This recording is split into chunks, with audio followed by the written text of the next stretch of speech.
This is the Cholo News Report for Wednesday, 12 December 2018.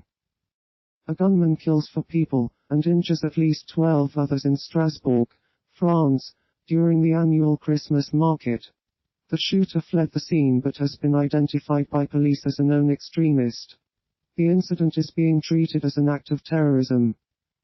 Residents in Neudorf were urged to stay indoors following unconfirmed reports that the suspect had been tracked down and cornered by police in the area. French President Emmanuel Macron, who had attended a crisis meeting with cabinet officials in Paris, later tweeted that the solidarity of the entire nation was with Strasbourg, the victims and their families. There are no ambulance services able to enter the area, apparently, he said, adding after 45 minutes we stopped the resuscitation attempt, because a doctor told us on the phone that it was senseless. A waiter from a restaurant near the scene of the shooting described on BFM TV how staff and customers tried to save a man who stepped outside and was shot in the head. 8:51 p.m. The French authorities have set up an emergency line for people with relatives or friends who may have been caught up in the attack.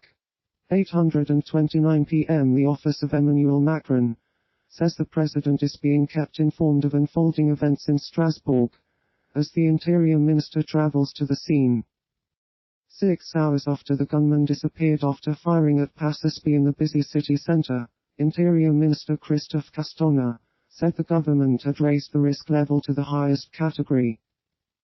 Hours after the shootings, thousands of people remained unable to leave city center restaurants, bars, libraries, and other public buildings following police orders for everyone to stay off the streets. 5 U.S. Marines who were missing after 2 aircraft collided mid-air off the coast of Japan on December 6 are declared dead. Search operations, which also included vessels from the Self-Defense Forces, the Japan Coast Guard, and the Australian military, began almost immediately after the KC-130 tanker plane collided with an F-A-18 fighter jet in mid-air during routine training early Thursday. The U.S. Marines said the cause of the crash is currently under investigation, but noted that it is unclear whether aerial refueling was underway when the accident occurred. In June, a U.S. Air Force F-15 fighter jet crashed in waters off Okinawa during a routine training mission. A gunman kills 4 people and injures 4 others at a Catholic cathedral in Campinas, São Paulo, Brazil. The gunman shot himself after the attack. The attack happened towards the end of a midday service in the Metropolitan Cathedral in Campinas City, police say. The gunman, carrying a revolver and a pistol, rose from his seat and started shooting randomly, Brazil's O Globo News reports. Police officers outside the cathedral immediately entered after hearing the shots. The news and stories that matter, delivered weekday mornings.